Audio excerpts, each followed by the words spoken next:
Hoy vamos a adentrarnos en uno de los imperios más fascinantes y desconocidos de todos los tiempos. Un imperio que revolucionó el arte de la guerra y expandió sus fronteras como nadie lo había hecho hasta entonces. Hablamos del Imperio Asirio, un imperio que ha pasado a la historia por aplicar los métodos más crueles a sus enemigos y que no dudó en esclavizar y expatriar a todo aquel que se atrevió a hacerle frente.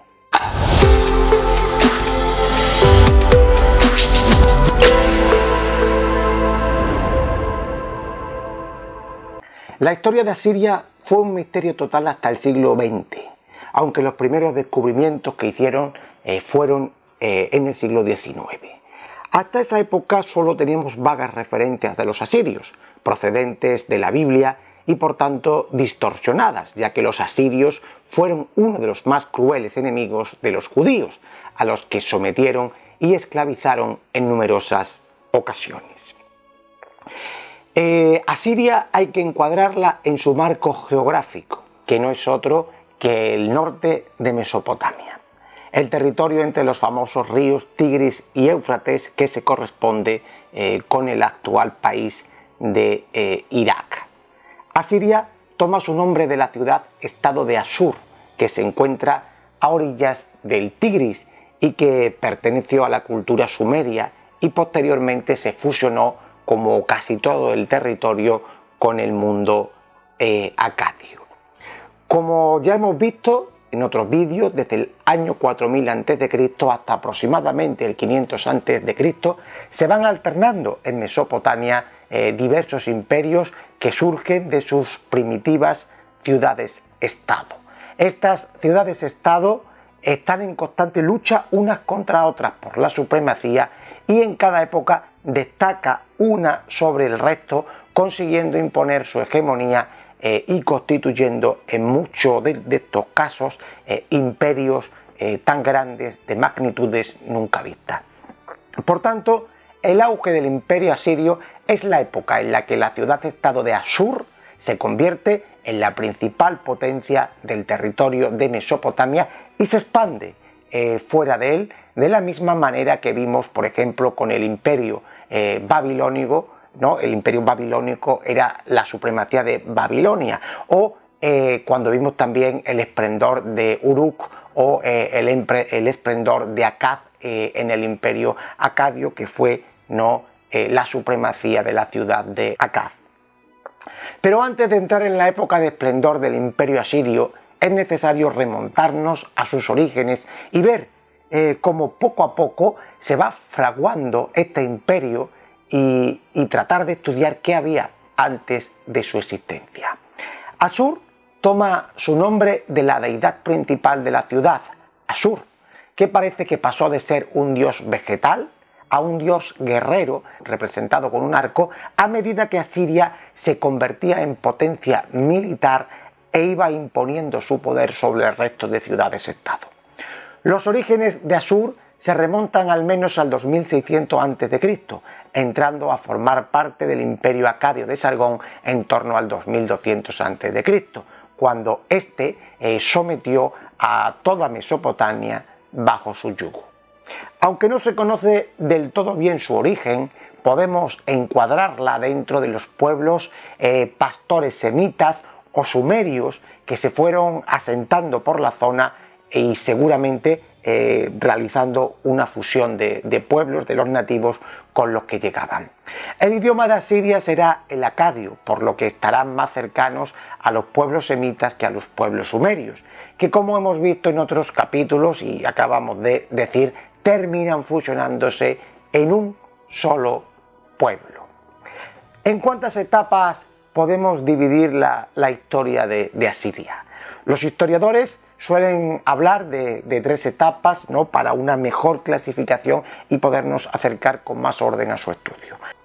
La primera etapa va desde sus primitivos orígenes allá por el 2600 a.C. hasta aproximadamente el año 1400 a.C. Esta época es conocida como el periodo paleoasirio.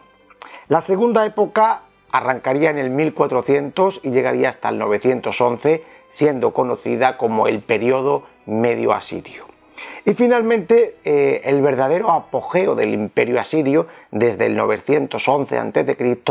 hasta el 612 a.C., cuando su capital, Nínive, fue borrada del mapa por los medos. A inicios del periodo paleasirio, es decir, entre el 2600 a.C. y el 1400, Asiria era un territorio con poca importancia política y militar, sometido por épocas al control de las fuertes ciudades-estado del sur de Mesopotamia, como por ejemplo Ur, que ya vimos en capítulos pasados. En torno al 1900 a.C. sobresale Asur por su rico comercio, según hemos podido saber, por los más de 2000 tablillas que fueron encontradas en Cannes, en Anatolia Central, un lugar al que los asirios iban a comerciar y con el que establecieron quizás la red de comercio más importante de toda esa época. Por tanto, el periodo paleoasirio va a destacar por sus redes comerciales, por su pericia para los negocios, que tenían sobre todo como producto estrella el estaño, que era empleado para hacer el bronce, una vez que este estaño se aleaba con el cobre. Este comercio se llevaba a cabo varias veces al año por una amplia red de rutas en las que los comerciantes particulares e inversores locales y también la administración, el gobierno, fomentaba este intercambio de productos que les sobraban a cambio de recibir otros productos de los que carecían o bienes de lujo. En torno al año 1800 a.C. encontramos un acontecimiento importante, pues Asur es sometida por el amorreo Sansasiadad I, que está en la vecina ciudad-estado de Ekalatún, y la incorpora a sus territorios, en lo que para algunos historiadores es el primer apogeo de Asiria como imperio, pues se hizo muy fuerte y poderosa bajo este gobernante, que aunque no era nativo, era de esa zona. Unos años más tarde, en torno al 1750 a.C., nos encontramos con que Asur es ahora propiedad del reino babilónico del famoso Hammurabi. No obstante, de estos siglos tenemos muy poca información y su historia no es bien conocida, ¿no? Los datos arqueológicos son escasos. Si entramos ya en el periodo medio asirio, en torno al 1400 a.C. hasta el 911, nos encontramos con otros pueblos importantes que someten a los asirios, los famosos hurritas del reino vecino de Mitanni y también los pueblos denominados hititas. Contra ellos se levantará el rey Asur-Urbalit, durante la segunda mitad del 1300, que logra derrotarlos y los expulsa de sus tierras y sienta ahí las bases para el futuro apogeo y la expansión del siglo siguiente. En torno al 1200, como vimos ya en otros vídeos, irrumpieron en Mesopotamia los famosos pueblos del mar, que cortaron la expansión asiria y amenazaron también con invadirla. Como defensa contra estos pueblos del mar, Asiria desarrolló un ejército muy poderoso, que no dudaba en emplear los métodos más crueles y despiadados con los enemigos, arrasando ciudades y esclavizando a los prisioneros. La tercera etapa de Asiria es la etapa del gran apogeo, la llamada etapa del Imperio Nuevo, que como hemos dicho abarca desde el 911 hasta el 612 a.C.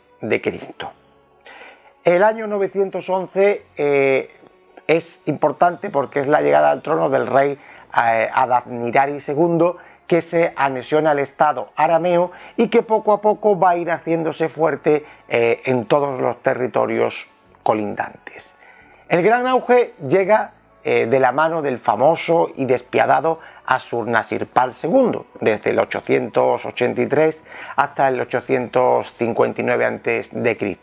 Asurnasirpal llevó a cabo al menos 14 campañas militares que inmortalizaron sus éxitos y atemorizaron a todos los pueblos vecinos. Sometió Mesopotamia, el Líbano, el estado arameo, o también la zona más lejana de los montes Zagros, entre otros muchos territorios. Ashurnasirpal II estableció su capital en Kalu, situada estratégicamente en el cauce del río Tigris.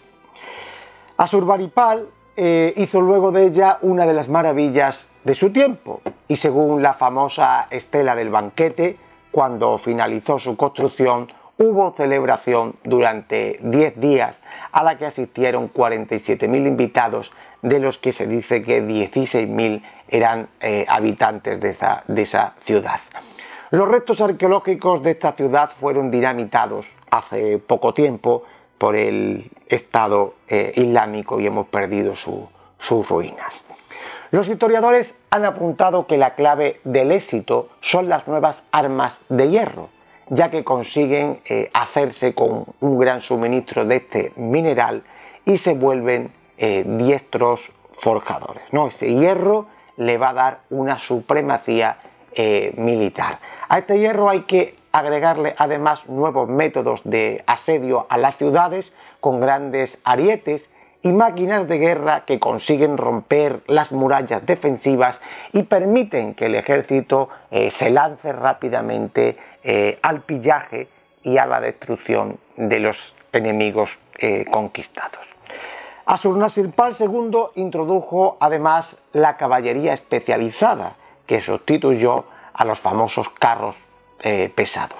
La infantería estaba constituida por arqueros y piqueros que contaban para su defensa con cascos, escudos y espadas cortas. También son de destacar los zapadores que ayudaban con la logística en los asaltos.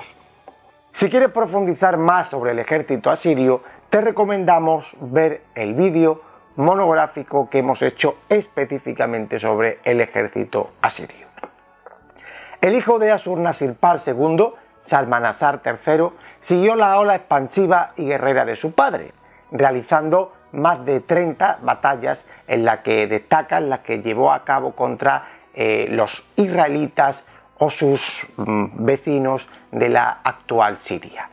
Después de unos años de crisis, usurpó el trono Tiglat-Pileser III, desde el 744 al 727 a.C., que continuó con la expansión y agregó al imperio gran parte del mundo conocido.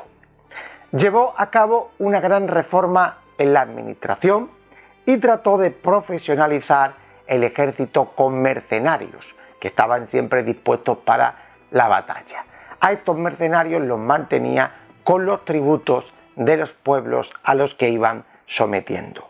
Después de un breve reinado del hijo de Tiglat-Pileser, Salmanasar V, un nuevo usurpador, Sargar II, ocupó el trono de Asiria e impuso una nueva dinastía, creando una nueva capital para el imperio, Dur-Sakurrin. El segundo rey de esta dinastía fue Senaquerib, que volvió a trasladar la capital a Nínive, ciudad que rehizo casi por completo, multiplicando su tamaño por 5 y alcanzando una población de nada más y nada menos que 75.000 habitantes. Senaquerib arrasó también a la ciudad de Babilonia hasta hacerla escombros. Su hijo, Asarjadón, del 681 al 669 a.C., expandió sus fronteras hasta Egipto y conquistó su capital, Menfis. A Asarjadón lo sucedió su famoso hijo Ashurbanipal, del 669 al 627 a.C., que siguió avanzando en la conquista de Egipto hasta Tebas y expandió sus territorios hacia el territorio de los elamitas en Irán.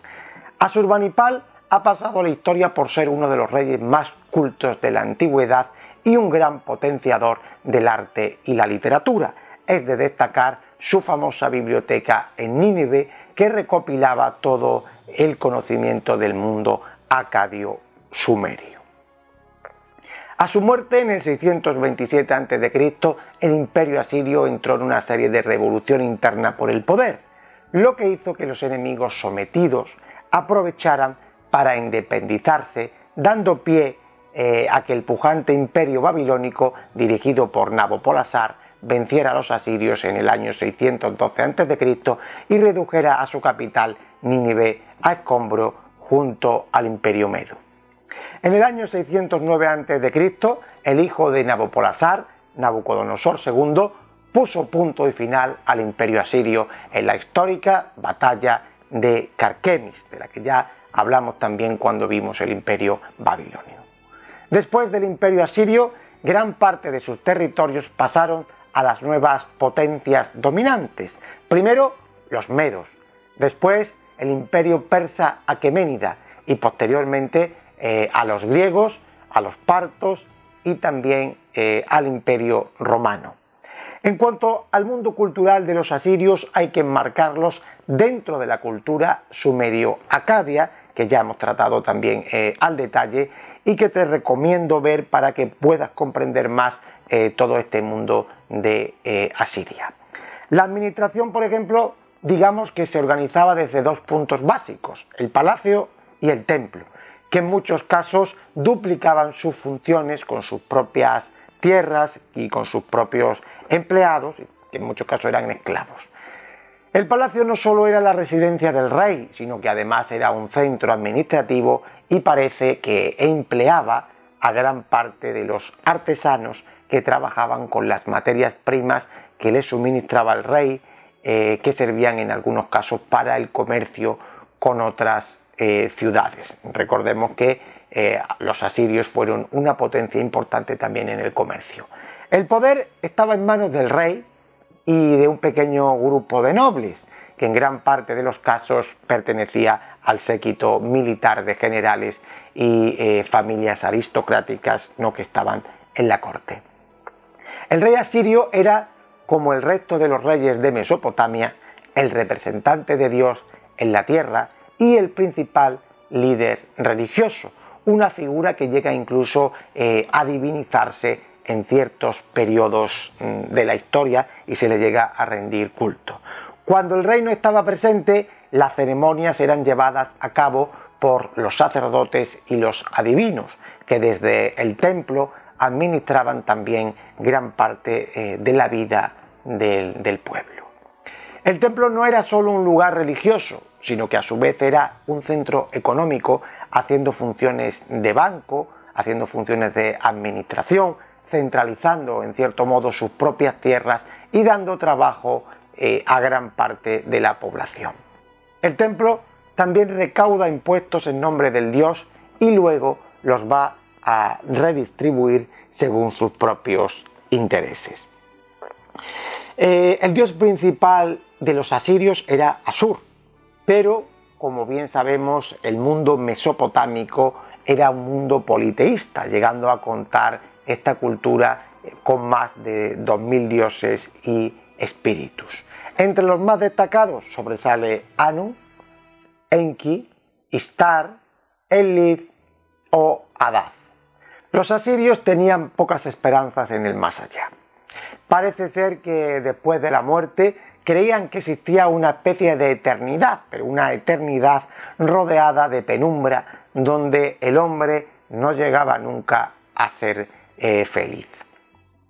El rey asirio debe esforzarse por ser un gran guerrero y un gran cazador de fieras salvajes, como podemos entrever por la gran cantidad de frescos asirios donde los reyes se enfrentan a los propios leones y los matan. No son las famosas cacerías artísticas que nos han llegado.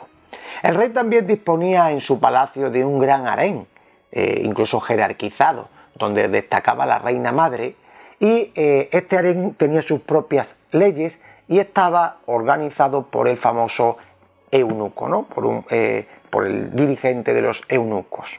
La sociedad de los asirios, ¿cómo era? Patriarcal. El padre controlaba todas las decisiones de la familia. Aunque el hombre podía tener por ley varias esposas, solo tenía una por lo general, aunque en las clases más ricas pues sí era normal tener varias porque las podían mantener. La sociedad asiria era principalmente agrícola, labores que compaginaba con la pesca, la artesanía o el comercio. Las ciudades, como hemos visto, alcanzaron un gran desarrollo, pero solían ser pequeñas, es decir, se fundamentaban sobre todo en la agricultura de las tierras cercanas. Cuando Asur pasó a ser el imperio asirio, hizo falta un gran aparato administrativo. Este se va a fundamentar sobre todo en la creación de estados vasallos a los que se les va a exigir tributos. Unas veces se permitía a estos reyes locales, estos vasallos, seguir gobernando, y otras el rey mandaba a nobles de su confianza a ejercer el poder, llegando incluso a ejecutar a los gobernantes oriundos de las ciudades. Para este tipo de relaciones, las alianzas matrimoniales jugaban siempre un papel clave. Las deportaciones masivas de prisioneros o vencidos fue otro de los tópicos del imperio asirio, ya que eran trasladados de un lado a otro estos esclavos, estos cautivos, según las necesidades económicas o políticas que tuviera el imperio. Por una parte, esos traslados, al cambiarlos de lugar, hacían que se desligaran de sus raíces, lo que iba a evitar que estos esclavos hicieran revueltas. Para debilitar más ese sentimiento, mezclaban distintas poblaciones de distinto origen, lo que también era bueno porque fomentaba la multiculturalidad en el propio imperio, que fue siempre tolerante y dado a acoger todo lo que viniera de fuera, si eso que venía era bueno. Por otra parte, también las deportaciones servían para colonizar zonas estratégicas y para realizar obras imperiales o servir de mano de obra para la artesanía o la agricultura. Se estima que cerca de 4 millones de personas fueron deportadas durante el periodo neo-asirio. La escritura asiria, como vimos para el resto de Sumeria, era la cuneiforme, empleándose sobre todo el acario o su variante dialectal asiria. Los escribas más cultos conocían también el antiguo sumerio, que era la lengua de prestigio porque era la más antigua. Para el mundo legislativo te recomiendo ver aquel vídeo que hemos publicado hace unos días en el canal sobre el código de Hammurabi, que nos da más o menos una visión de cómo podía ser la legislación en la época del imperio asirio. Para terminar, podemos hablar sobre el arte. Sobresalen los ricos relieves de los palacios asirios que narran las hazañas militares de los reyes y sus hechos más importantes. Son, por así decirlo, sus propios anales labrados para la historia, cargados siempre de propaganda y de un deseo de eternidad. También podemos destacar algunas esculturas reales o bajorrelieves rupestres en los que se aprecia al rey o a las divinidades. Estas obras fueron realizadas en piedra, pero también hay escritos de esculturas de cobre y bronce. Finalmente podemos citar obras pictóricas, de las que tampoco conservamos casi nada, pero que por algunos testimonios escritos sabemos que fueron muy ricas y lujosas y que adornaban las paredes de los palacios y también estaban en los bajorrelieves. Pues hasta aquí, amigos, nuestro recorrido de hoy por el mundo de la historia y de los grandes imperios que transformaron la vida de los hombres para siempre. Ya sabes, si te ha gustado, déjanos un like, suscríbete a nuestro canal, comenta y comparte.